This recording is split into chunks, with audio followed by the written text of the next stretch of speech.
राहुल की रैली को इजाजत, लेकिन पीएम मोदी को नहीं मिल रही मंजूरी।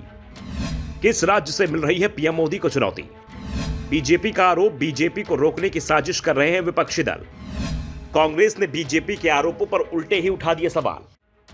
मेघालय विधानसभा चुनाव के लिए 25 फरवरी को प्रचार अभियान समाप्त हो जाएगा। प्रचार अभियान समाप्त होने से एक दिन पहले पीएम मोदी बीजेपी का प्रचार करने आ रहे हैं। 24 फरवरी को पीएम की मेघालय में 2 रैलियां होनी है। 27 फरवरी को विधानसभा चुनाव के लिए वोटिंग होनी है। पीएम की रैली में अब कुछ ही घंटे बचे हैं, लेकिन रैली हो भी पाएगी, इस पर सवाल बने हुए हैं, क्योंकि जिला प्रशासन पीएम की रैली की इजाजत ही नहीं दे रहा है। जिस स्टेडियम में पीएम मोदी की रैली होनी है, जिला प्रशासन उसे अधूरा बता रहा है। दावा किया जा रहा है कि पीएम को सुनने के लिए बहुत लोग आएंगे। स्टेडियम पूरी तरह से तैयार नहीं है, इसलिए हम रैली की इजाजत नहीं दे सकते।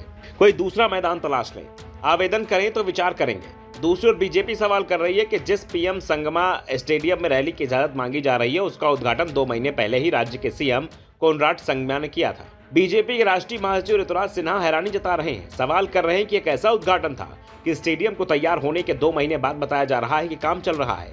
क्या कोनराड और मुकुल संगमा बीजेपी से डर रहे हैं? राहुल गांधी रैली कर सकते हैं, मल्लिकार्जुन खड़गे आ सकते हैं, लेकिन पीएम मोदी की रैली की इजाजत नहीं है। बीजेपी पीएम मोदी की रैली में रुकावट डालने का आरोप राज्य की एनपीपी सरकार पर लगा रही है, तो राज्य के सीएम कोनराड संगमा ने साफ कर दिया है कि रैली के मामले से उनका कोई लेना देना नहीं है।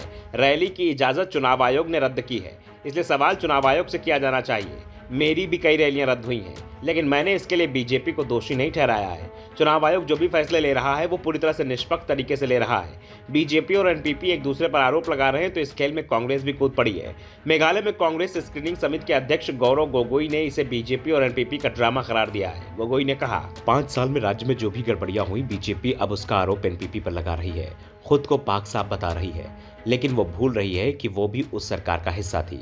जनता सब कुछ देख रही है और जनता समझ रही है कि ये केवल एक ड्रामा है। जनता ने देखा किस तरीके से पिछले 5 वर्षों में दोनों ने मिलकर मेघालय के प्राकृतिक संसाधनों का अपने लिए दोहन किया। गोगोई ने कहा कि लोगों को समझ आ रहा है कि यहाँ के मुख्यमंत्री कोनराड संगमा खुद कोई फैसला नहीं ले सकते। उनको हर फैसला लेने से पहले गुवाहाटी और दिल्ली की ओर देखना पड़ता है। वो एक कमजोर मुख्यमंत्री साबित हुए हैं, इसलिए उन पर बीजेपी आरोप लगा रही है और खुद को पाक साफ घोषित कर रही है। बीजेपी को लगता है कि जनता बेवकूफ है। जनता सवाल कर रही है कि जिस सरकार का 5 साल बीजेपी हिस्सा थी, तो फिर 5 साल बाद उसी सरकार पर सवाल क्यों खड़े कर रही है? दरअसल मेघालय में कांग्रेस को रोकने के लिए बीजेपी और एनपीपी ने 2018 के विधानसभा चुनाव के बाद हाथ मिला लिया था और 2023 के विधानसभा चुनाव से पहले दोनों दल अलग अलग हो गए और अब एक दूसरे पर जमकर आरोप लगा रहे हैं। इस बार मेघालय में किस पार्टी को बहुमत मिलेगा, इसका अंदाजा कोई नहीं लगा पा रहा है, क्योंकि राज्य में 4 पार्टियां पूरी ताकत से लड़ रही हैं। एनपीपी, बीजेपी के अलावा कांग्रेस और टीएमसी ने भी राज्य में अपनी पूरी ताकत लगा रखी है। 2018 में कांग्रेस राज्य में सबसे बड़ी पार्टी बनकर उभरी थी, लेकिन विपक्ष में ही जगह मिल पाई थी। लेकिन 2022 आते आते कांग्रेस के हाथ से मुख्य विपक्षी दल का दर्जा भी चला गया। पार्टी के आधे विधायक मुकुल संगमा के साथ टीएमसी में चले गए और आधे सत्ताधारी एनपीपी में, जिसके बाद टीएमसी राज्य की मुख्य विपक्षी पार्टी बन गई और जो पार्टी 2018 के चुनाव के बाद सबसे बड़ी पार्टी बनी थी, वो 2023 के चुनाव में पहले शून्य पर आ गई। ब्यूरो रिपोर्ट, द नव दर्पण न्यूज।